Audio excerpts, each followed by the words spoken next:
আসসালামু আলাইকুম প্রিয় দর্শক, আপনাদেরকে শুভেচ্ছা সহ আমন্ত্রণ জানাচ্ছি বাংলাভিউ সংবাদে। সাথে আছি আমি ইসমতারা জাহান। প্রথমেই শিরোনাম। বাহরাইনের প্রধানমন্ত্রী শেখ খলিফা বিন সালমান আল খলিফার মৃত্যুতে বাংলাদেশে রাষ্ট্রীয় শোক পালিত হবে মঙ্গলবার। দেশে ৭১ দিনের মধ্যে সবচেয়ে বেশি করোনা রোগী শনাক্ত, সুস্থতার সংখ্যা ছাড়ালো ৩.৫ লাখ। সিলেটের চেঙ্গের খাল থেকে অবৈধভাবে বালু উত্তোলনের দায়ে আটক ৮, প্রত্যেককে কারাদণ্ড। সিলেটে ২ দিনের সাংগঠনিক সফরে এসেছেন কেন্দ্রীয় স্বেচ্ছাসেবক লীগের সভাপতি ও সাধারণ সম্পাদক। বিমানবন্দরে নেতাকর্মীদের অভ্যর্থনা। সিলেট বিভাগে টানা ৪ দিন করোনায় কেউ মারা না যাওয়ায় স্বস্তি। সিলেটে পাঠানটুলা বিমানবন্দর বাইপাস সড়ক সংস্কারের দাবিতে মানববন্ধন। সিলেটে লাক্কাতুরা চা বাগানে উষা পরিচালিত শিক্ষাগণ পরিদর্শন করলেন গণসংহতির প্রধান আহ্বায়ক জুনায়েদ শাকি। এতক্ষণ শুনছিলেন শিরোনাম, এবার বিস্তারিত। বাহরাইনের প্রধানমন্ত্রী শেখ খলিফা বিন সালমান আল খলিফার মৃত্যুতে বাংলাদেশে রাষ্ট্রীয় শোক পালন করা হবে মঙ্গলবার। সোমবার মন্ত্রিপরিষদ বিভাগ থেকে রাষ্ট্রীয় শোক ঘোষণা করে এক প্রজ্ঞাপন জারি করা হয়েছে। প্রজ্ঞাপনে শেখ খলিফা বিন সালমানকে বাংলাদেশের অকৃত্রিম বন্ধু হিসাবে বর্ণনা করা হয়েছে। শোক পালনে বাংলাদেশের সব সরকারি, আধা সরকারি ও স্বায়ত্তশাসিত প্রতিষ্ঠান এবং শিক্ষা প্রতিষ্ঠান সহ সকল সরকারি ও বেসরকারি ভবন এবং বিদেশে বাংলাদেশ মিশনগুলোতে জাতীয় পতাকা অর্ধনমিত রাখা হবে। এছাড়া বাহরাইনের প্রধানমন্ত্রী শেখ খলিফা বিন সালমান আল খলিফার রুহের মাগফিরাতের জন্য মঙ্গলবার বাংলাদেশের সকল মসজিদ বিশেষ দোয়া অনুষ্ঠিত হবে। অন্যান্য ধর্মীয় প্রতিষ্ঠান তার আত্মার শান্তির জন্য বিশেষ প্রার্থনার আয়োজন করা হবে বলে প্রজ্ঞাপনে উল্লেখ করা হয়েছে। বাহরাইনের দীর্ঘদিনের প্রধানমন্ত্রী শেখ খলিফা বিন সালমান আল খলিফা গত ১১ নভেম্বর মারা যান। ১৯৭১ সালে বাহরাইন স্বাধীন হওয়ার পর থেকে তিনি দেশটির প্রধানমন্ত্রীর দায়িত্ব পালন করে আসছিলেন। দেশে প্রায় ২.৫ মাস বিরতি দিয়ে আবারও একদিনে ২,০০০-এরও বেশি করোনা রোগী শনাক্ত হয়েছেন। গত ২৪ ঘন্টায় ২,১৩৯ জন নতুন করোনা রোগী শনাক্ত হয়েছেন। অর্থাৎ গত ২৪ ঘন্টায় যত রোগী শনাক্ত হয়েছেন এর চেয়ে বেশি নতুন রোগী শনাক্ত হয়েছিল গত ৭ সেপ্টেম্বর। ওই দিন শনাক্ত হওয়া রোগীর সংখ্যা ছিল ২,২০২ জন। একই সময়ে করোনায় আরও ২১ জনের মৃত্যু হয়েছে। এদিকে নতুন করে সুস্থ হওয়া ব্যক্তিদের নিয়ে দেশে মোট সুস্থ হওয়ার সংখ্যা ৩.৫ লক্ষ ছাড়িয়েছে। সোমবার স্বাস্থ্য অধিদপ্তরের সংবাদ বিজ্ঞপ্তিতে এ তথ্য জানানো হয়। প্রেস বিজ্ঞপ্তি অনুযায়ী গত ২৪ ঘন্টায় দেশের সরকারি ও বেসরকারি ১১৬টি ল্যাবে নমুনা পরীক্ষা করা হয়েছে ১৫,৭৬৮। এ নিয়ে মোট নমুনা পরীক্ষা করা হলো ২৫,৫৬,৯৬২। এদিন নমুনা পরীক্ষা শেষে নতুন করে ২,১৩৯ জন এ ভাইরাসে আক্রান্ত হিসাবে শনাক্ত হয়েছেন। এ নিয়ে দেশে করোনা শনাক্ত হলো মোট ৪,৩৪,৪৭২ জনের। বিজ্ঞপ্তিতে আরও বলা হয়, গত ২৪ ঘন্টায় দেশে করোনা ভাইরাসে আক্রান্ত হয়ে আরও ২১ জনের মৃত্যু হয়েছে। মারা যাওয়া ২১ জনের মধ্যে ১৫ জন পুরুষ ও ৬ জন নারী। এদের নিয়ে মৃতের সংখ্যা বেড়ে দাঁড়িয়েছে ৬,২১৫ জনে। অন্যদিকে গত ২৪ ঘন্টায় সুস্থ হয়েছেন ১,৬০৪ জন। এ পর্যন্ত সুস্থ হয়েছেন ৩,৫১,১৪৬ জন। সিলেট জেলার চেঙ্গের খাল নদী থেকে অবৈধ ও অপরিকল্পিতভাবে বালু উত্তোলনের দায়ে ৮ ব্যক্তিকে আটক করা হয়েছে।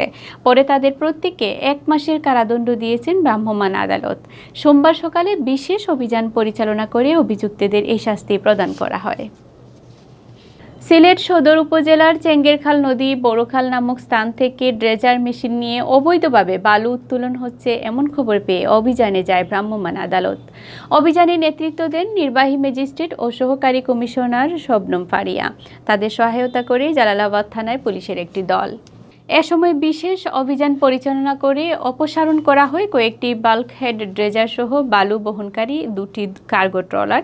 এছাড়া অভিযান চালিয়ে ৮ জনকে আটক করে প্রত্যেককে ১ মাসের কারাদণ্ড প্রদান করা হয়। প্রত্যেক বছর আগের তুলনায় নদী বাঙ্গনের একটা সিস্টেম আছে, এটা তো তার ধারাবাহিক বাঙ্গন হয়, কিন্তু কৃত্রিমভাবে এরা আলু তোলার কারণে দ্রুত গতিতে আমরা এলাকাটা বিলীন হওয়ার সম্ভাবনা খুব বেশি। ৫০০ কিয়ার জমিন অলরেডি নদীর গর্বে বিলীন হয়ে গেছে। আমরা সামনে দেখা যায় নোয়াগাঁও যে গ্রামটা, এই গ্রামটা অলরেডি দ্বীপর লাগান একটা রূপ নিচে গিয়ে। আমার মনে হয় এরকম যদি এরা ভালো তুলতো তা আরও 2-1 বছর এটা একটা দ্বীপ হয়ে গেল অনেক। দুদিনের সাংগঠনিক সফরে সিলেটে এসেছেন বাংলাদেশের আওয়ামী স্বেচ্ছাসেবক লীগের সভাপতি নির্মল রঞ্জন গুহ এবং সাধারণ সম্পাদক AKM আফজালুর রহমান বাবু।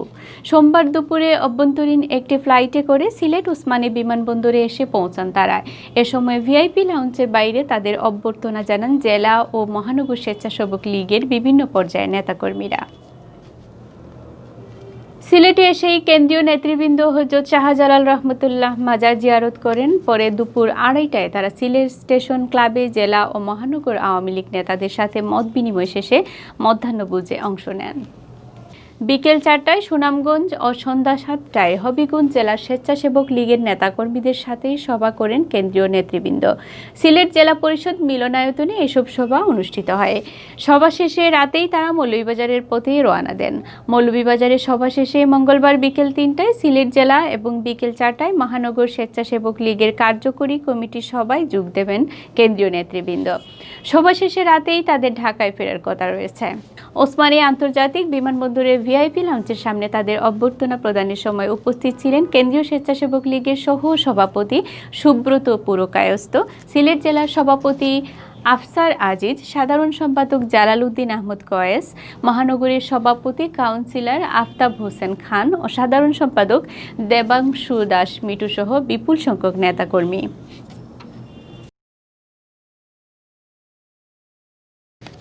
সিলেট বিভাগে একটানা 4 দিন কোভিড-19 আক্রান্ত হয়ে কারো মৃত্যুর খবর পাওয়া যায়নি। করোনায় মৃত্যুহীন টানা 4 দিন পার হওয়ায় স্বস্তিতে রয়েছেন বিভাগের স্বাস্থ্য সংশ্লিষ্টরা। এদিকে গেল 24 ঘন্টায় সিলেট বিভাগে আরও 29 জনের নতুন করে করোনা ভাইরাস আক্রান্ত হিসাবে শনাক্ত হয়েছেন। একই সময়ে সুস্থ হয়েছেন আরও 37 জন। সোমবার সকালে স্বাস্থ্য অধিদপ্তরের সিলেট বিভাগীয় পরিচালকের কার্যালয় থেকে পাঠানো প্রতিবেদন থেকে এ তথ্য জানা গেছে। স্বাস্থ্য অধিদপ্তরের তথ্য অনুযায়ী নতুন শনাক্ত হওয়া 29 জনকে নিয়ে এখন পর্যন্ত সিলেট বিভাগে করোনা পজিটিভ ব্যক্তির সংখ্যা দাঁড়িয়েছে 14,194 জন। এর মধ্যে সিলেট জেলায় অর্ধেকেরও বেশি 8,075 জন। এছাড়া সুনামগঞ্জে 2,436 জন, হবিগঞ্জে 1,871 জন ও মৌলভীবাজারে 1,812 জনের করোনা শনাক্ত হয়েছে।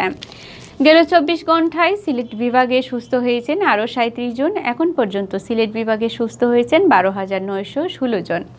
টানা 4 দিন করোনায় মৃত্যুহীন পার হওয়ায় সিলেট বিভাগে মোট মৃতের সংখ্যা আগের অবস্থান 238-এ রয়েছে।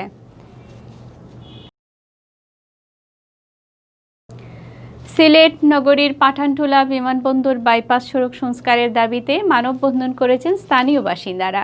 মানববন্ধন পালন শেষে আগামী 15 দিনের মধ্যে সড়কটি সংস্কারের উদ্যোগ না নিলে কঠোর আন্দোলনের ঘোষণা দেন তারা। সোমবার দুপুরে নগরীর পাঠানটুলা এলাকায় বাইপাস সড়ক উন্নয়ন সংগ্রাম কমিটির আয়োজনে এ মানববন্ধন কর্মসূচি পালিত হয়।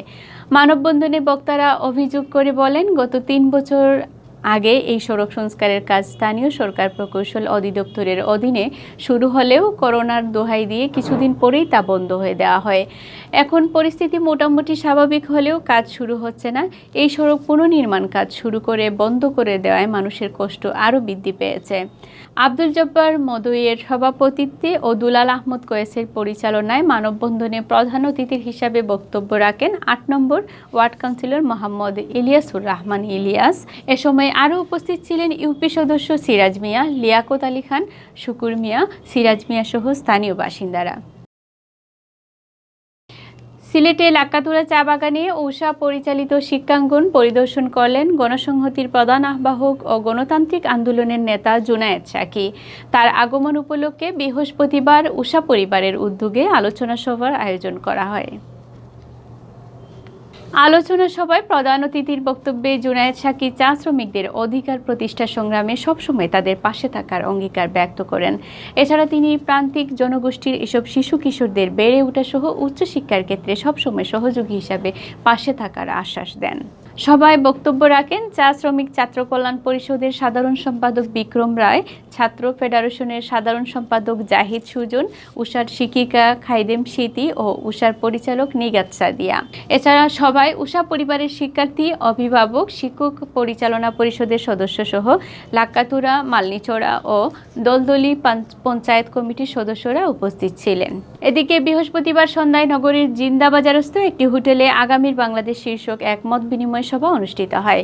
উষার আয়োজনে এ মত বিনিময় সভায় প্রধান বক্তা হিসাবে নতুন প্রজন্মের প্রতিনিধিদের সাথে অসাম্প্রদায়িক এবং গণতান্ত্রিক বাংলাদেশ প্রতিষ্ঠার লক্ষ্যে করণীয় নিয়ে আলোচনা করেন জুনায়েদ সাকি। এতে সংক্ষুব্ধ নাগরিক আন্দোলনের সমন্বয়ক আব্দুল করিম কিম সহ নতুন প্রজন্মের অনেকেই উপস্থিত ছিলেন।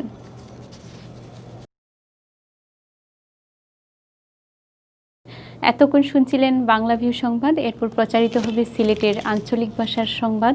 দেখার আমন্ত্রণ রইল। সাথে থাকার জন্য ধন্যবাদ।